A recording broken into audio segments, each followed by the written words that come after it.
What's up, everyone? So Michael Manotskanian back here for another awesome live office hour. So I've gotten a lot of questions recently, some about capital raising, some about deal analysis, some about co-living, all of that good stuff.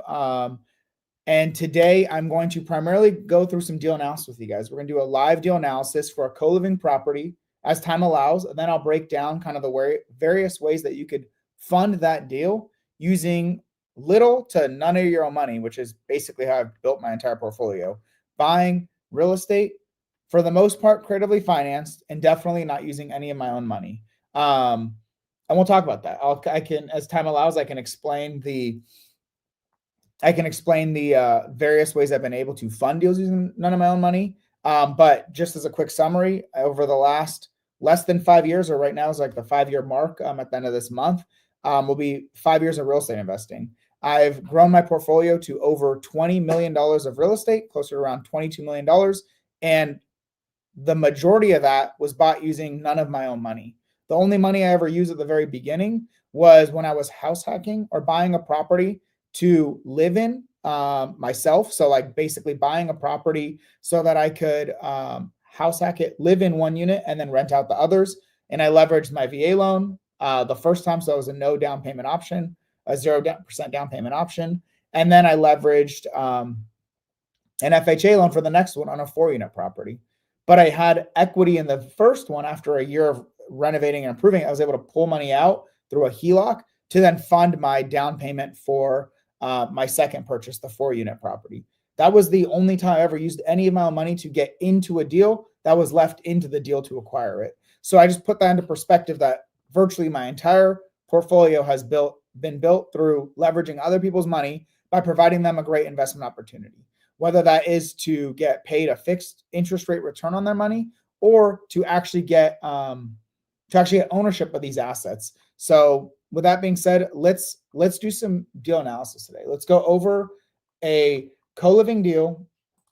We'll just look up a co-living deal and then we will analyze it together. So the first thing I want to do is I'm going to screen share with you guys very briefly. I'm going to show you how you get all this information.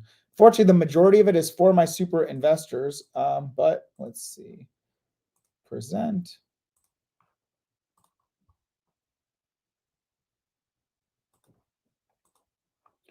So real quickly, if you don't know, I have a community called Super Investors. My community is specifically for real estate investors that are looking to do more deals. Whether you need more deal flow, especially creatively financed deal flow, whether you need to get more of your deals closed by doing better deal analysis or understanding the buying process better, or whether you need help with funding your deals, ideally using little to none of your own money, that is what Super Investors is for. It's for real estate buy and hold investors that are looking to do more deals. Whether that's to make sure your deals are good, like are they good deals before you buy them? Are you getting consistent enough deal flow? Are you generating a solid amount of deals, right? Do you have good enough deal flow? The property acquisition blueprint, the process, or especially what a lot of you guys have seen me do is raise millions and millions and millions of dollars to be able to fund my portfolio.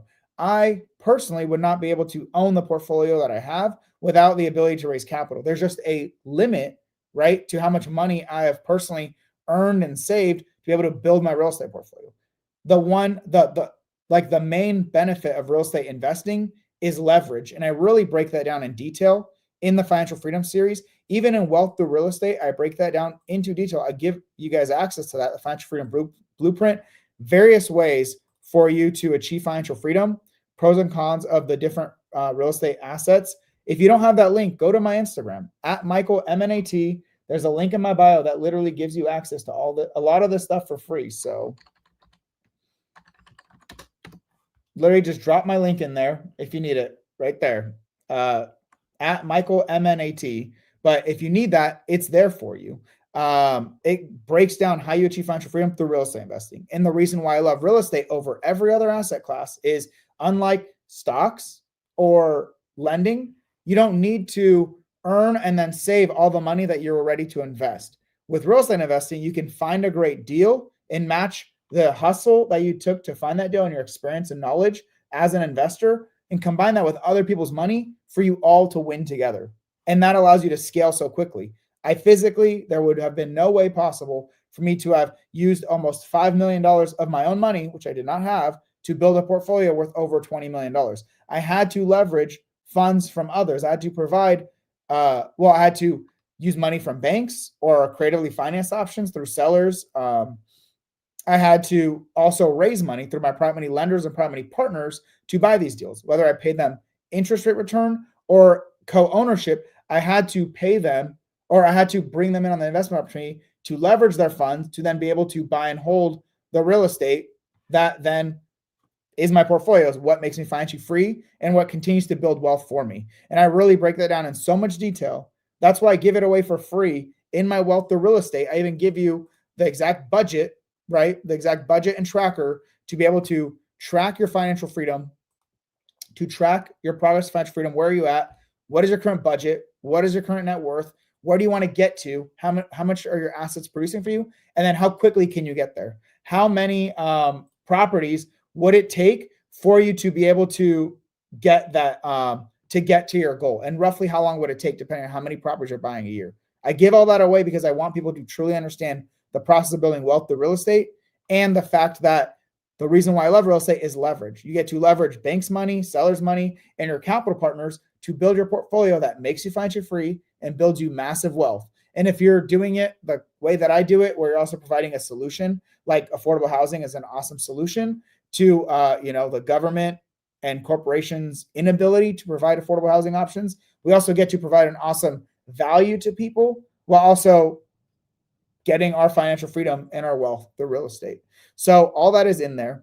So with that being said, let's go back to, so we're going to leverage today is super deal analysis. I will be analyzing this deal with you and seeing if there's opportunity to renegotiate it. This deal came from a wholesaler. I'll show you from the Super Deals database, basically a platform, a portal where wholesalers and dispo guys can drop some deals in here for people to analyze and buy. So we'll look through here and find us the right property to analyze.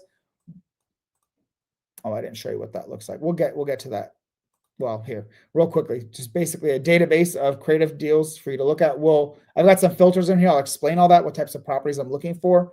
We will analyze the deal. So I will leverage the new version of the Super Investor Real Estate Calculator. I do provide a free version of this, and everything, both the free and my old paid version, are getting massive upgrades because I've gone and made this an all-in-one calculator now. Basically, whether you're doing hybrid, subject to, seller finance, traditional deals, all of it can be done on here. Very straightforward. So whether you're buying deals cash, traditional, or with a DSCR loan, creatively financed, like leveraging hybrid, subject to, seller finance, all of that can be done on this one calculator.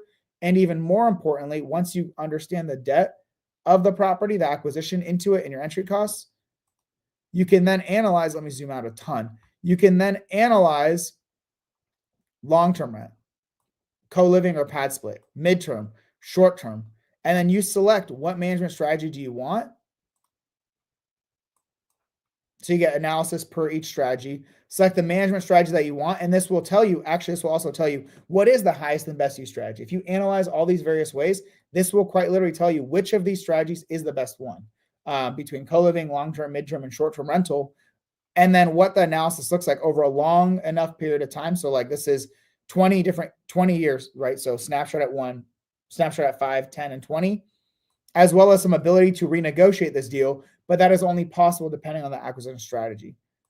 Then we'll get into the capital raising. This is literally the cheat code. This calculator, it's one thing, plenty of people have calculators to analyze deals. Most of them suck, and I know that because I've used a lot, and also because mine ranks almost immediately as one of the top creative finance real estate investment calculators that are out there, which is awesome. I don't say that. I say that just because I know it's a valuable resource, and that is the data that I have, is that the majority of people are using this, and they're searching this, and they're leveraging this because they prefer it. So with that being said, the main reason why I love this calculator is not just the analysis. Lots of places have good enough deal analysis calculators. The real value is this using other people's money tab. You can quite literally see virtually instantly, if you had a private money lender and the loan amount was your entry cost, would this probably be profitable? How much would you cash flow if you were paying a private money lender, right? Or if you go the private money partner route, all you do is you select a percentage. I'm going to give them 50% cash flow, 50% ownership. What would the returns look like for them? Well, how much cash flow would they get? How much debt pay down benefits do they get? How much appreciation do they get? How much tax benefits do they get through interest payments and depreciation? So what are their total returns, right? In addition to the cash flow, what are their total returns? So then what is their cash on cash? What is their return on investment? All this is done automatically once you analyze the deal and you select what percentage you want to provide your partners. All that's automatically done. I think I said this as cash. That's why it's so wonky. That's why it's such a huge capital raise. Yeah, that's why cash sucks. Deals don't really make a lot of sense cash unless you're just storing money. But we'll analyze this deal. And then there's the analysis over the long term, right? What does this look like over the next 30 years? Some of the properties you're buying are subject to, and maybe there's only 25 years left on a loan. What happens after 25 years and that loan's paid off? What do your returns look like? It's good to see that, the full picture.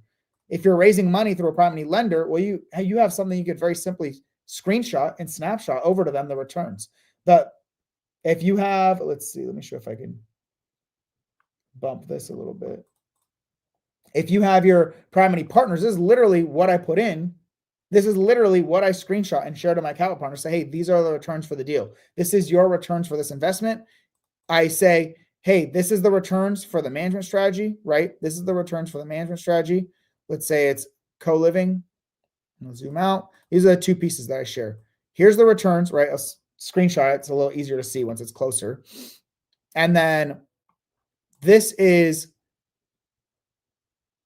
the analysis for you. This is your 5-year return, your 1-year, 5-year, and 10-year returns. And a lot of my partners are 5-year holds. This is the cheat code. This makes your life so much easier when you have tools like this to help you be able to not only analyze, but also raise capital pretty seamlessly. As someone who analyzes a ton of deals and raises capital for tons of deals, this is exactly how it's done. All right. So with all that being said, if you want a copy of the free version of this, I have my old version still out there. You go to the free Wealth to Real Estate School community, or you go to my Instagram. If you go to my Instagram, let's actually show that real fast. I want to show you guys how you can quite literally, you go to my Instagram, make this so easy for you guys. You go to my link tree, click on that, my buy box and free tools. Click that. And here it's got a brief summary. You literally put in your email here and you'll get the current version of the free creative finance calculator that I created. And by the end of May, you're going to get a new link to the new free version. It's not going to be as thorough as this one because this is the super investor one. This is the paid one that super investors get, or people can pay for it separately. Although I think it makes more sense to do it collectively through super investors. It's your call. But if you do this, you'll still get the whole analysis page. You just won't get all the capital raising long-term analysis. You will get access to this one, the current one immediately, the free school community where you can figure out your financial freedom and all that good stuff. And you'll also get the new version of it when it comes out at the end of this month. And then you'll see my buy box. You'll see all these things. So with all that being said, let's analyze some deals. So what we're going to do right now is there we go. What I'm going to do right now is I'm going to change my screen share. And I'm going to present so we can see my full screen.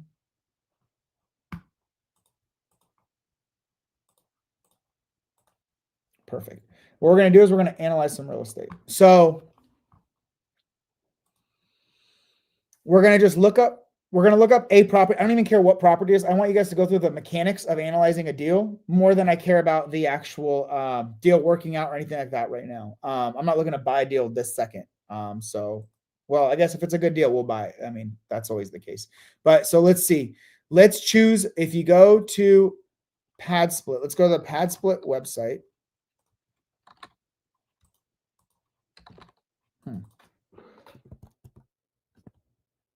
My keyboard's not working for some reason. All right, whatever. So I'm already on the Pad Split website. I wanted to go to the let's open up another tab. I wanted just for you to get a general idea of the different markets that Pad Split operates in. This is essential. That's also when you sign up, literally use this free link right here. I just dropped it in there, literally. Let's see if I can get it. So I just dropped the link in there for you. My Instagram friends, I always forget about you guys. If you're on Instagram, I always recommend that you go to YouTube. It's way better and way more interactive.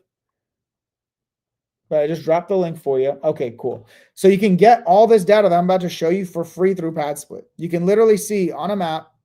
Let's close out of this. You can literally see all the different markets PadSplit operates in. Blue is a core market. This is a market they're already established in and have rental properties. This gray is emerging. So these are markets that they are now going to be working more in. They don't like have properties there yet. They probably have them in the pipeline, right? But they're not operational yet. I primarily only focus on core markets, the majority being in the Southeast. So North Carolina, Georgia for sure, and Florida, as well as some properties in Texas. This is my main area.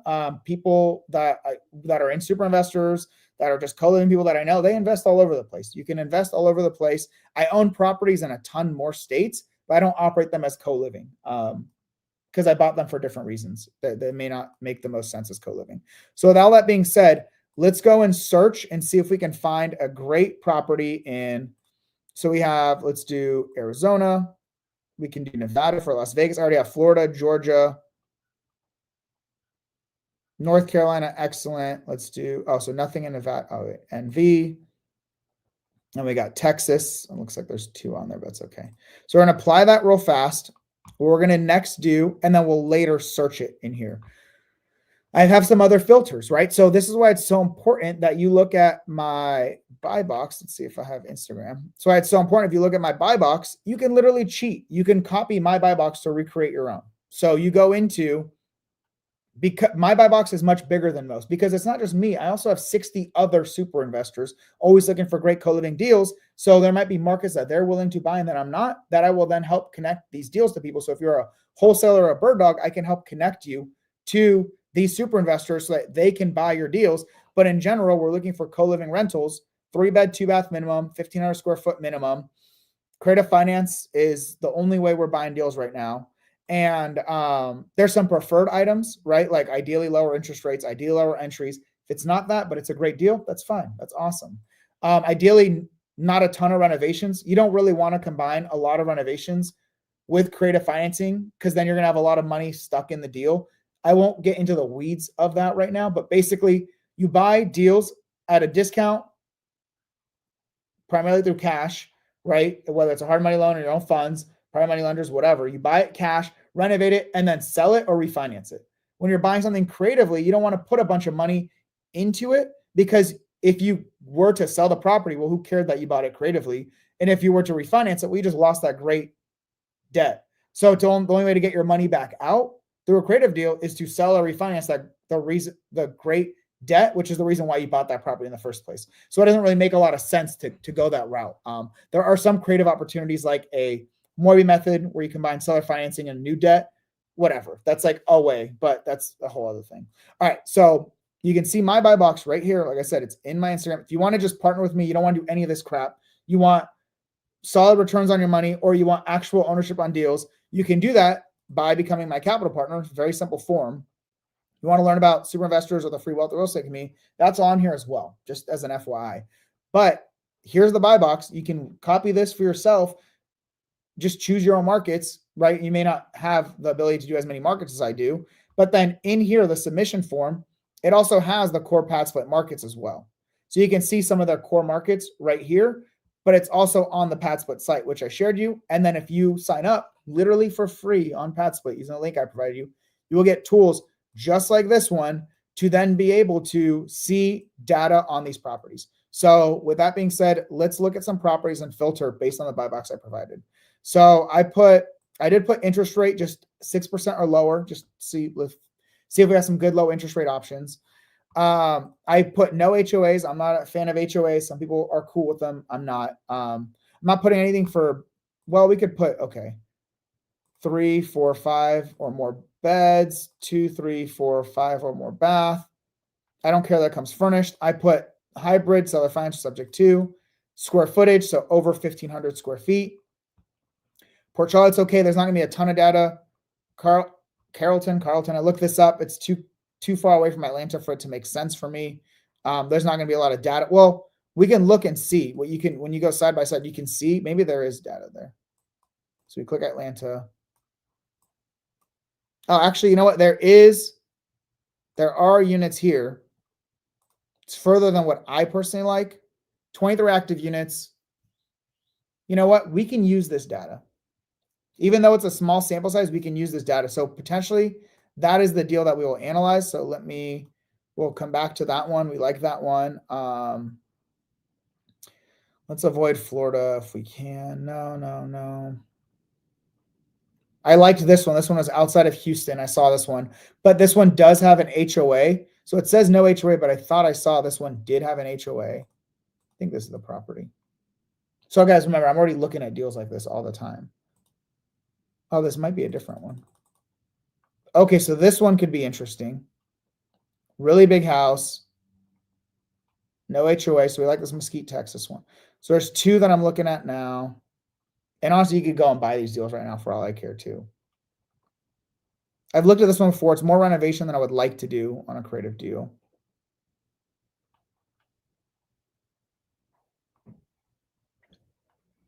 Seems like too small of markets. Jacksonville's a solid place. We could always look at this one. 3-bed, 2-bath. Anyone? Well, I don't know if I can see you guys fast enough. But if you guys want to drop one of the three, we can do one of those, and there's more. So Jacksonville, Florida. Is this subject to? So there's not a lot of renegotiation there. If it's hybrid or seller finance, I can show you guys how to renegotiate as well based on the numbers. We have Mesquite, which is subject to as well.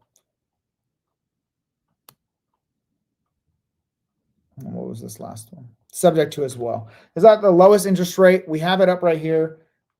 I don't see any consensus one way or another. So let's just go with let's go with this Carlton one. So we're already here. What we're going to do is, okay, we're going to go to the calculator. So let me clean a little bit of this up. We're going to go to the calculator, and the first thing you do, because you already made a copy. So the first thing you do, you only get a copy to this calculator. You make a copy. There's all my links. Yep. Sorry. There's a lot of links there. All right. So what we're going to do is we're going to put the property information first. We're going to take this. We're going to double click into the cell, copy paste. This is a 3-bed, 3-bath, 1,689 square feet. So this may not have a ton of bedrooms. So this may not work. We're going to go into, we're going to do the entry cost next, but let's go into the debt information. So if we look at this property, it's a straight subject to deal. So no seller finance, right? So we're going to select this as subject to. Purchase price says $290,163. $290,163.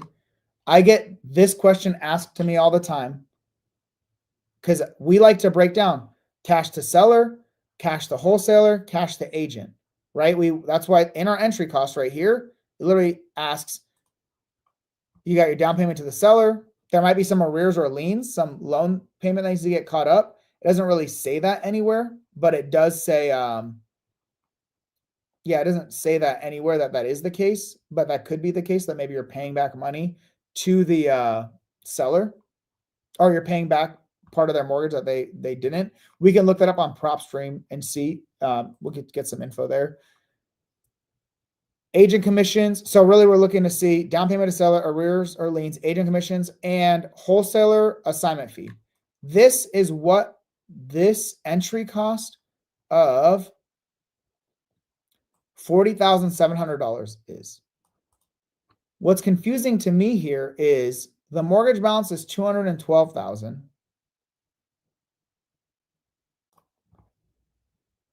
The entry fee is $40,000. So those two combined is $252,000. What's the other $40,000 in the purchase price? You would think that would be seller finance equity, That's how it should be. So I don't understand why there's a discrepancy between the two. Because that's the case on this one, we're going to have to do a lot of guessing. Let's not even waste our time. This is one of those you ask the wholesaler, hey, so this is something to understand. The mortgage balance plus the cash plus the entry fee should not, that purchase price should not exceed that, because the purchase price in essence is, it's one of two things. It's either the debts that you're taking over plus the entry costs into the deal, not the closing costs and TC costs, but the money to the wholesaler, the money to the agents, the money to arrears, the money to the seller, right? Or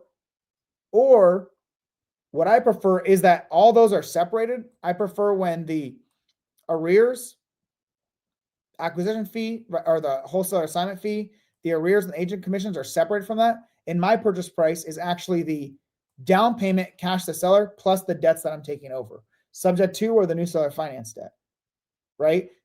That is the route I prefer, and I separate the other ones as entry fees.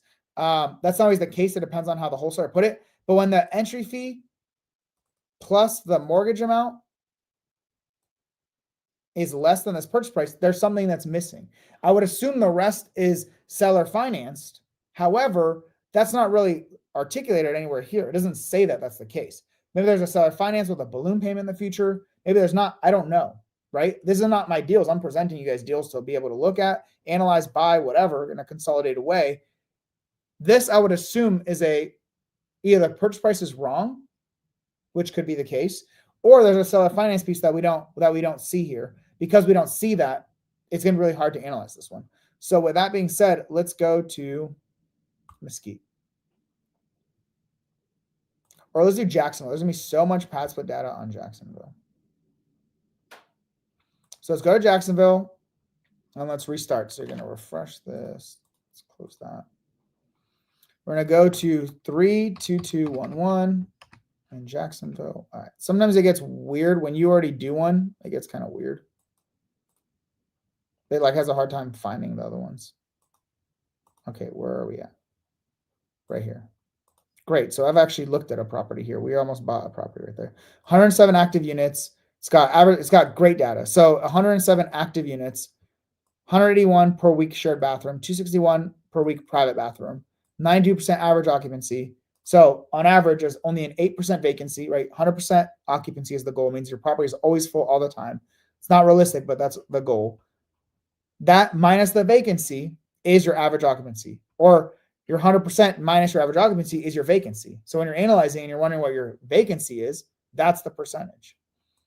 4 days to the first booking, which is great. You put a property up, you get people in there within days. And then by the end of the month, you could expect around 80% of your property booked out. Awesome. All right. Good data. You can look at the whole market of Jacksonville and see that, okay, 1,673 active units, almost 11,000 have searched in the last 30 days. So you have a lot more demand than there are active units. Excellent. You want more people looking than there are units available. And there's not a ton coming up. So that's great. It's not like this thing is going to have, they're going to double this co-living rentals in this market immediately. So that's great. You have the data for the whole area of Jacksonville. And you have so you cannot see. Let me show you this. Just show you the occupancy, that stuff that I was talking about. So you see it right here. If you're not using pad split, you're literally, even just for the sake of doing analysis, you're literally trying to do co-living with your hands tied behind your back. You're literally missing out on probably some of the best data in co-living, the most straightforward, served up to you data in co-living, and you're just making it harder on yourself. So even if you don't leverage pad split to manage your properties, which I have my properties managed on pad split and I have properties not managed on pad split. I do both, right? However, I'm always looking at pad split to make sure these are great markets with a lot of good data, right? Do they have more demand than they have units by by a multiple? 3, 4, 5 times as many people looking as there are units. What are people typically getting for shared bathrooms, private bathrooms? What is the average occupancy, first days, first booking, 80% occupancy? And then how are the zip codes that I'm looking at? How are those performing? Okay, so this one, 107 active units, basically all the rooms filled up. This one right next to it, This one's not as good, maybe because it's a little more remote. I know there's a university right here, so it just depends on where they're at. So it's important to also have a rep at PadSplit because they can share some of this more detailed stuff, street by street stuff with you. You can look all around and see which ones tend to do better. Is it the ones closer to the water? So there's not a ton here, but they're fully booked out. All these units are fully booked out. Does it do better? Sometimes you got to finagle with it. I don't know. You got to zoom in, zoom out. These ones tend to rent for higher amounts, although it's only 10, and they tend to book up pretty quickly and they're pretty full, but it's just a small sample size. So you can get a lot of great data from here. So with all that being said, let's work on our market. Let's work on this property. So we're going to go back here. We're going to go with this property. This is 3-bed, 2-bath, 1,708 square feet. So it's not huge, unfortunately. So let's go back to the property info. 2-bath, 1,708. Subject to. Perfect. So you see how you have the mortgage balance plus the entry fee is pretty close, if not 100% accurate with what the purchase price is. That makes sense. That's how it should be if it's a straight subject to deal. Otherwise, there's some equity, right, that needs to be accounted for. Either you need to pay that up front, which then should be part of the entry cost, or it's seller financed, whether there are payments or not, like it's seller financed, there's still that equity that you owe to the seller at some point. That's the difference between subject to and hybrid, right? There's some equity remaining between the purchase price and the entry cost, or the purchase price and the mortgage balance that is not getting paid out up front. All right, so with all that being said, let's then go to this property. So it's straight subject to, right? We selected it's a straight subject to deal. It blacks out and completely eliminates anything that has to do with seller finance or any new debts or anything like that. This is just subject to. So for this property, let's see. Cool, that works well. For this property, so it is a $304,043 purchase price. The entry fee, so either you can have as a percentage or hard code it, right, is $33,499. And that's saying the loan balance should be $270,544, right? Your purchase price minus your entry cost, right? Which we're just lumping in as total because we don't know how this entry cost is broken down. We don't know how much is going to the agent, how much is going to the seller, how much is going to the wholesaler. But either way, you are going to provide that and it'll get distributed afterwards. You just need to make sure to account for the entry, and I'll show you how. Your purchase price minus your down payment should equal what the loan amount is you're taking over. And that is what we see here, right? Same exact value here is here. Great. If there's a discrepancy, you need to understand why. Let's say this was $50,000. This would leave this at 254, but that doesn't make sense because that's right. You want to make sure that these numbers make sense. So for the entry cost, let's go back and quickly, before we figure out the loan payment and all that, what we're going to do is, because we're accounting for this entry fee, which is going to be a combination of cash to seller, arrears, agent commissions, wholesaler assignment fee, you need to make sure to zero out everything else here, which is the case. The arrears are 0, the agent commission is 0, and the wholesaler assignment fee is 0 right now. That's good. That makes sense because we're accounting for that in this entry fee. You don't want it to account for both. Maybe this all does not go to the seller, but it's going towards your entry cost into the deal that then gets distributed separately. It does not matter where it's all going. As long as you account for that, you don't double account for that or you don't not account for that. You need to just account for that total amount. That is what all you need for your analysis. All right, so then let's go to the loan payments. So the loan payment, you have to recreate the loan payment. You're buying this property and you're taking over someone's existing loan. That means you're taking over responsibility of the payments for that loan. The principal and interest that they're paying on the loan, you need to account for that. You can only account for that by recreating the original loan, right? You have to recreate the original loan to understand this. This one says $2,576.89. For the sake of analysis, right, this is your principal and interest for the loan, the subject to loan, and the taxes and insurance that are paid as part of the mortgage, right? It's all 4 of those combined. We can either recreate the loan and then account for these, or we can just hard code this amount right here, right now. We can just do that. We can literally just hard code this. Hard code this for the sake of analysis, or we can actually recreate the loan by going to the original sub 2 loan term section here. So let's do that. Let's go on PropStream.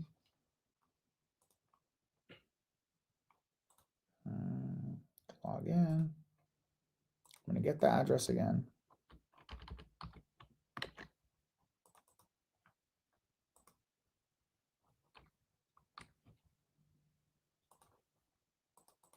Okay, we got the address. Usually if it's like a little off, you just need to go back a space or two.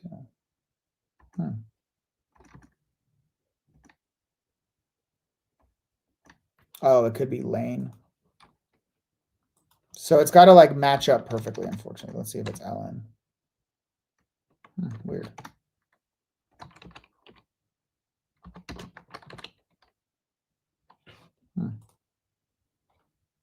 Oh, 145. I forgot the 1.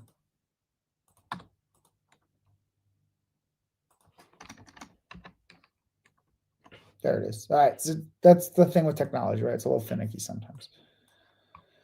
So let's go in here. I will keep the original sub-2 loan right here, front and center for you. So if we go to, we click on the property, click details. It's gonna be hard to see. We're cramming a lot on here on one screen. I can't do it on my big screen, otherwise you guys cannot see it. But 2 loans on this one. So there's an FHA, maybe down payment assistance or something, or maybe it was pushed back. We need to get clarity on that. Talk to the wholesaler. You say, hey, I need clarity on this. Why are there 2 loans? Because it's 15,000 is not accounted for. So where is this accounted for? Is this part of the entry cost, or like is this going to have to get paid off? We don't know any of that. What I think is this was some type of modification added onto the back of the loan. Maybe it's due at the balloon or a sale. So you need to get clarification because that was not listed. That was not listed anywhere here. All right. So estimated loan payment. So we see the loan amount originally was $279,837. This was the original loan amount. So we're going to put right here $279,837. Oops, I put that under interest rate. $279,837. The interest rate, it says 5.51, but this is estimated. PropStream doesn't know that for a fact, but that's why it's good to have these deals from wholesalers, because you know specifically they've verified this through a mortgage statement that it's 4.75%. The one deficiency that is not provided by PropStream, or the thing that they don't have access to, right? You need that directly from the seller. We have that now, right? So we can recreate this. The original loan term was 30 years, so 360 months. So 12 months in a year times 30 years is 360 months, so just 30 years. And the loan due date is August 31st, 2052. So basically that means the loan was pulled out 30 years prior to that. So August 31st, 2022, or the real payment starts at the first of the month. So September 1st, 2022 was essentially when this loan started, or that's a pretty good guess. We're not going to be too far off. And that doesn't change the monthly payment, just changes for the loan amortization, like your payments, how much is going towards principal, how much is going towards interest. But that doesn't necessarily matter for the sake of this piece of analysis. So this $1,459.76 is how much is going towards the principal and interest of the loan, but we know the PITI, the principal, interest, taxes, and insurance is $2,576.89 as it was provided from us. What I do know is because this is an FHA loan, part of that is going towards property mortgage insurance, part of that is going towards taxes, part of that is going towards interest. What we don't know is how does that broken down right now. So we just need to know what this difference is. We'll just call that escrow. So that difference is 11, 17, 13. So you're paying $1,459.76 on the loan, and you're paying towards taxes, insurance, and mortgage insurance, PMI, 11, 17, 13. We need to account for that under the fixed expenses. Even if it's not 100% right, we need to account for that. So we need to make sure that these 3 values equal this, even though it might be wrong, right? We just need to make sure that the right payments are there, and then we will actually make sure it's the right taxes and insurance later. So we can estimate. So right now we have 350, right? We're way off. You can assume around $200 a month for PMI. Just an estimate. It's going to depend on the loan amount. There's a simple equation. I don't know it right now. Doesn't really matter, because as long as these 3 equal 11, 17, 13, we're good to go. You can estimate 150, we'll say, for insurance. Oh, whoops.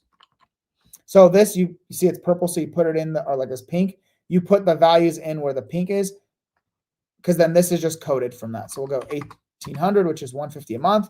So that means the property taxes, the amount that's remaining should be equals 117 minus 150 minus 250 is 767.13 a month, right? So we can set here equals, that's a lot for taxes, but it's actually, honestly, a lot of it probably goes towards insurance as well. Yeah, that's like a crazy amount for taxes because we can actually see what their taxes are. So if you go here, tax information, they paid almost $4,000 last year for taxes.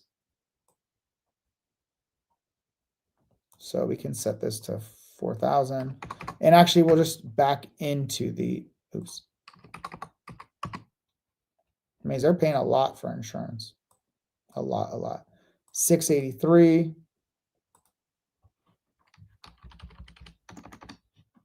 So I'm going to subtract away this one. 587. So something's off here. Maybe the PMI is much higher. Maybe they are making payments on that other one. It's included in here. I don't know. I honestly don't know. Maybe it is included in that payment. You need to get this information from the wholesaler. But we just need to understand that our monthly payment is accounted for here, right? The total monthly payment should be right.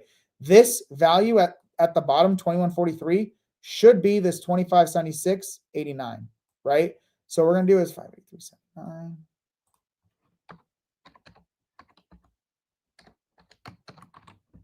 This is way wrong, right? Our taxes, something's off here. It's fine. We'll figure that out later. I think it actually is that second loan we saw. They're probably making payments on it. It probably isn't a balloon. They're probably actually making payments on that, which is contributing a couple $100 a month in addition to all this. I don't know until I get a mortgage statement. That's the next step with the wholesaler, right?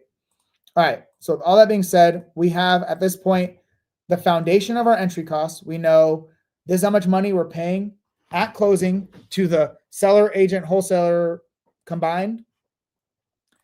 We're estimating our closing costs, right? Just 2%. Our transaction coordination costs, LLC formation costs, inspection costs around $3,400. This is just minor cleaning. Every property is going to need a little bit of minor touch up and cleaning. And then just a couple months of reserves, which are, it depends on the management strategy, but yeah, so it's these payments plus whatever else. It's your first couple months of payments plus utilities and all that good stuff so that you have that. And we have our debt information. So with all that being said, we can quickly check out, how much time do we have? We can quickly do the, let's do co-living. And if we have time, we'll do long-term rental analysis as well. So let's see how many bedrooms we can add. We're only going to know that by looking at the photos. So you got to look for like common areas that can work here. Oh, it's a weird little door over there. So you walk in. Actually, the best thing to do is let's take this address and just put it on the internet. Maybe it's got a floor plan in there. Oh, so they're also trying to actively sell it traditionally. And look at that. They do have a floor plan. So you have an office. That's a bedroom. Nice. You have this entry. That could be a bedroom right here. 1, 2. This gym. Was this a garage conversion? No, there is no garage. I wonder what the gym looks like. This is so ugly. But yeah, you could definitely put a bedroom right there. I mean, there's a fireplace and all that, but that's okay. This is the office they're using as a bedroom, I think. Wait a minute. On their floor plan, do they have 3 actual? 1, 2. No, so they already count this office as a bedroom. So they're already accounting for that as a bedroom. So you can maybe at most add 1 to 2 bedrooms. You have to figure out entryway for this one. Maybe that's what this door is. They have private entry. So you need a lot more info, but for the sake of analysis, let's continue on. I'm trying to have you guys understand my logic to help you out. That screen and patio is just a patio, just outdoor space. These are nice big rooms, so that's good. This isn't the gym, is it?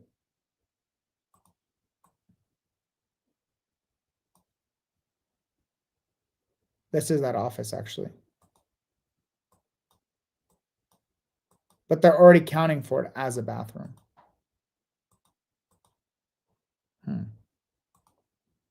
Very weird. So the gym is an outdoor gym? I don't understand. Because that definitely did not have missing most of its walls. So this probably would not be a great co-living property. It's going to be too small. So maybe at most, you're going to have this bedroom. These are both private. Oh no, this is a shared bathroom. That's good. And this is a private bathroom. This one's shared. You'll have the office, maybe the living room, maybe the gym, but there's going to cost you more money to get this one set up right. Because I think this was a garage conversion or something weird. I think the gym is this, which is pretty weird and disingenuous, but it's got HVAC. So maybe, I mean, you know, maybe it's not a huge conversion, but you would still need to put money in to convert it. So at the most, this is honestly a 3-bedroom property that we can maybe turn into a 5-bedroom. For me, I like at least 6 bedrooms or more, but for the sake of analysis, let's go through it. So there's currently 3 bedrooms. We're going to add 2 more. The cost to build is just an estimate, $6,500 on average to convert convert a living room into a bedroom. Basically put up a few non-load bearing walls. That's basically it. Ideally, you're doing multiple. If you're just doing one, it's going to cost more. If you're doing multiple at one time, you could pretty much get away with that. It's going to depend on your market. The contract you use is going to depend on a lot of things. For me, it's around this cost when I'm doing multiple rooms, typically 3 plus rooms in a property. This might be even more because this gym is a little bit more. So maybe you can go here and just add another $5K because you got to do the flooring in there. You got a lot to do in that one. Furnishing costs, so $7,500, that's fine. So you're basically saying the total number of bedrooms, so the 2 that you're adding plus the other 3 that you have, times $1,500 a room is $7,500 for furnishing. That's going to include furnishings for the bedrooms, right, which is around $1,000, plus the excess for each room is going to go towards the common area. So the kitchen, maybe outdoor space, whatever you're going to do in the common areas. So with that being said, let's go to our pad split data. And for this area, we have 181 shared bathroom, 261 private bathroom. So as we saw, there's 1 private bathroom. You can't really, actually, the gym could also share that bathroom. So these are 2 shared and these are 3 shared. You can make this one just a private bathroom, but I wouldn't, because a 4 bedroom to 1 bathroom is the max ratio you want sharing. So if you had this one share this one bathroom between these, you'd have a lot of people sharing one, where it might be better to actually just have everyone share the 2 bathrooms. Pretty much these 2 share this one, these 3 share this one, especially because it's bigger. That would make the most sense and provide the most convenience and enjoyability for your tenants so that they're not constantly turning over and moving out. So we're going to stick with, there's going to be 0 private bathrooms. So it doesn't matter what the rent is here. Does not matter. And the shared is going to be 5. The weekly rate for a shared bathroom is $181. So this weekly rate here doesn't mean anything. This could just be 0. Because the only thing that matters here is this. The shared bathroom, because this is just zeroed out anyway. So you can set this 0. It makes no difference. It makes no difference at all. It's just 0. So in your fixed expenses, so insurance is going to cost you more as a co-living rental than it would as a long-term rental, or especially more than it would as the regular homeowners insurance people have, right? So any rental property is going to cost you more insurance than owner-occupied home. And a long-term rental is going to be cheaper than a co-living rent by the room property. It's just more stable. So at least an extra $100 a month being accounted for additional insurance costs. You're going to have your water and sewer, $200, gas and electric, $100, garbage, $50, internet, Wi-Fi, $100, landscaping, $50, house cleaning, $100. So basically $100 every quarter, every 6 months, however you want to do it. We can set this, since it's a smaller property, we can just have everyone take care of their own area. You can set that to 0 if you choose to. This is all up to you. And then whatever other supplies you're going to provide, on average, I put $50 for that. This is ultimately up to you and your market, and the cost for things in that market is here. You have to account for that. These are just numbers put in there. That's why they're pink. You're supposed to replace these with values that make the market. So then if you're going to leverage the PadSplit platform, we're going to pay them on average 12% fee to use their platform. So 12% of your income is getting paid towards PadSplit. That basically, PadSplit is to CoLiving, Airbnb is to short-term rentals. Essentially, they're not actually managing properties, but they're helping provide guests to your properties, right? Like short-term rental or Airbnb, right? They provide guests to your property. They collect the income. You communicate on that platform to your partners or to the guests and the tenants. That's what PadSplit does. And they charge a fee for that, which is 8% of the monthly income, but they also keep 100% of the first 10 days of income for a new tenant.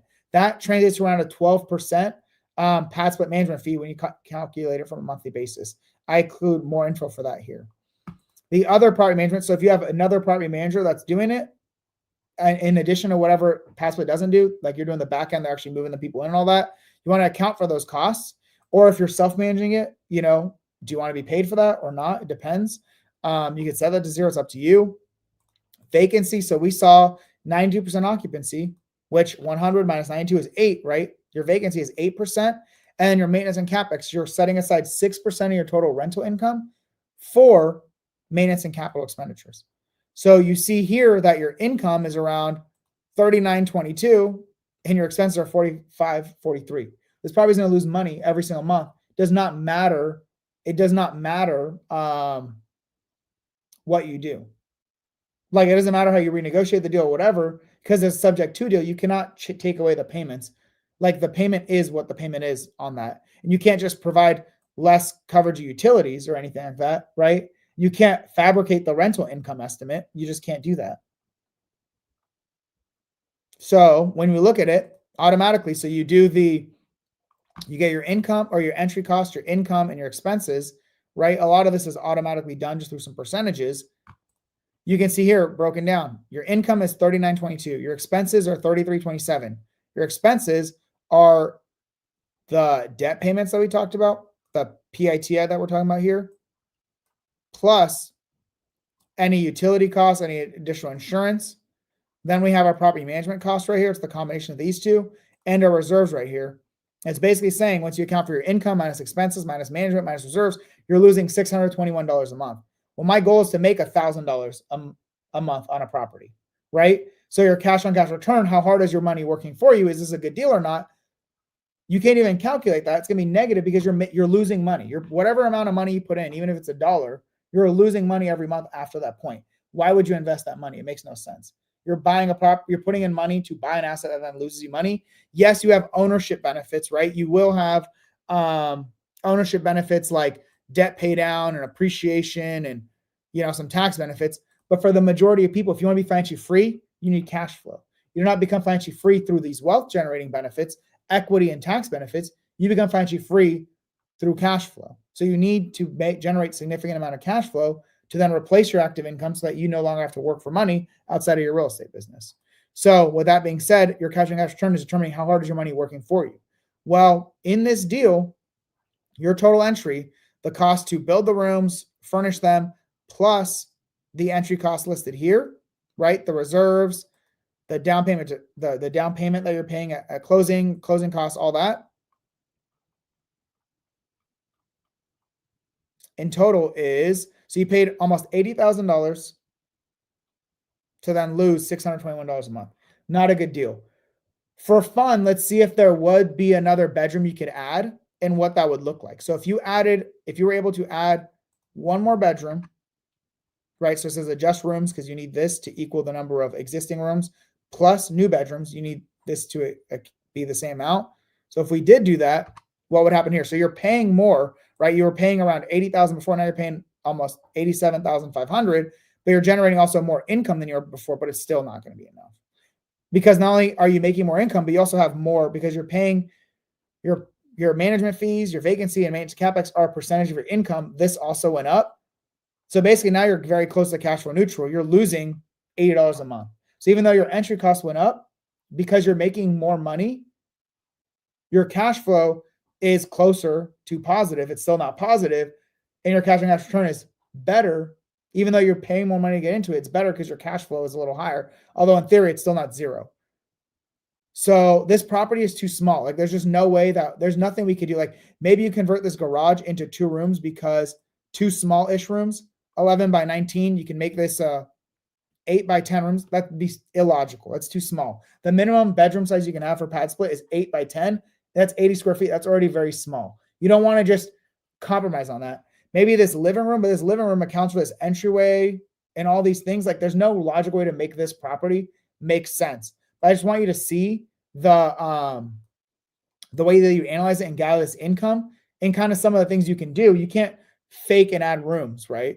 But just to see, because this is a subject to deal, you're taking over someone's loan payment, you cannot change what their loan payment is. The most expensive expense you have each month, which is your fixed expense, is the monthly PITI, principal and interest on the loan, taxes and insurance, plus in this instance, because it's an FHA loan, you have property mortgage insurance as well because they put less than 20 to 25% down payment, right? Because they use the lower down payment option.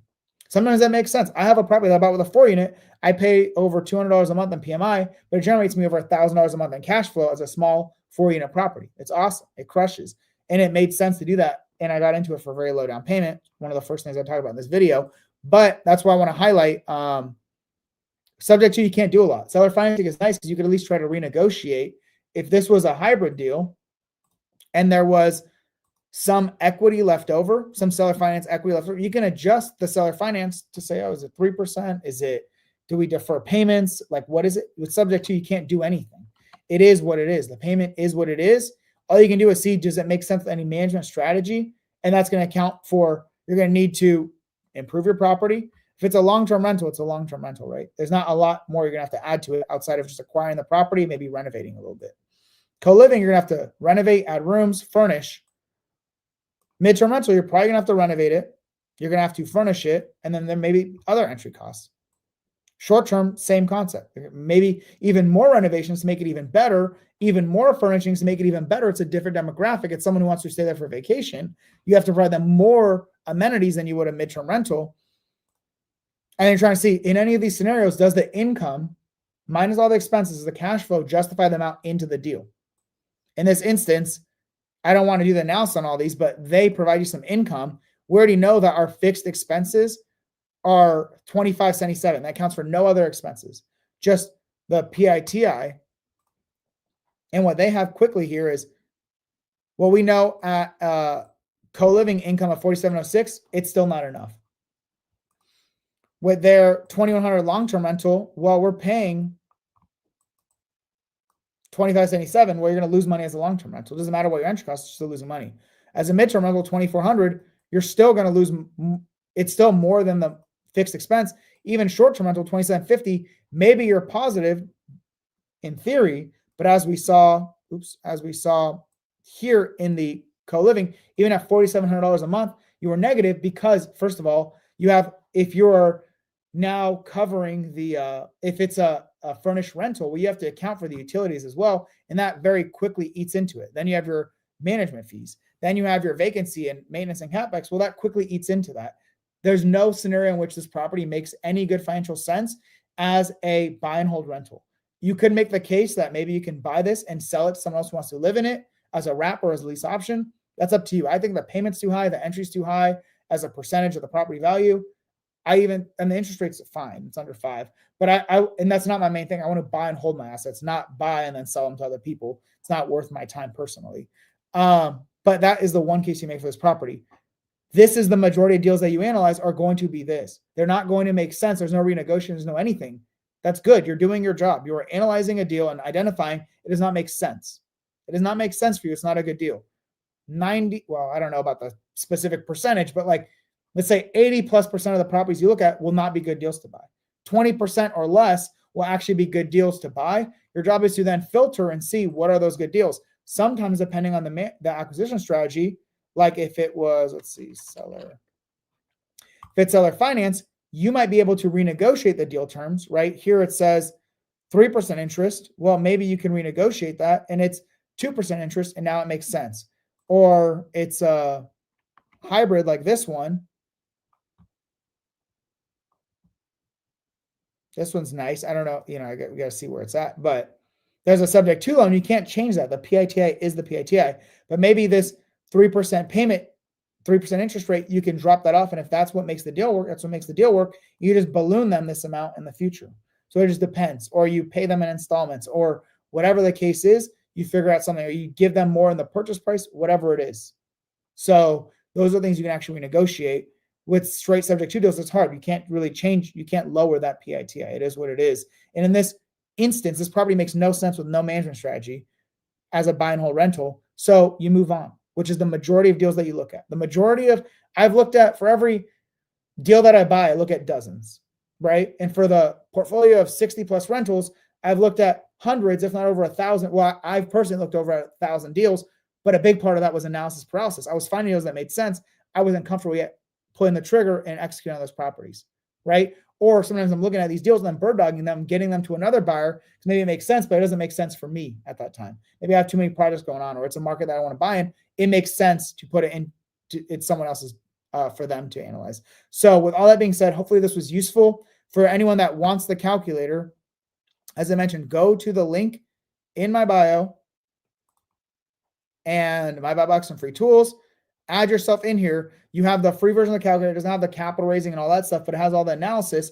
You'll get the free version right away. And then in the next few weeks, I'm dropping this new updated version, also a free version as well, but with CoLiving and all that. So you can analyze all these different management strategies, all absolutely for free to help you on your investing journey. And you can analyze both all hybrid, sub 2, seller finance, traditional or DSCR loans, or cash acquisitions. All that can be analyzed on this one calculator. It's even better than the version I had before. That was already one of the top calculators out there. So if you need help with your analysis, is what it is. If you are someone who's looking to do more deals, you want to buy and hold more properties, have more deal flow, raise more money, make more money through co-living, maximize your income, filter out all the crap that doesn't make sense, that's going to waste your time. That is what Super Investors is for. That's something you're interested in, just DM me, reach out to me directly and let me know interested in talking about Super Investors. This is a paid mentorship, paid program where you get access to all of my templates, tool resources for deal analysis, capital raising, generating leads, access to all these tools that I showed today. All that's included, plus tons and tons of training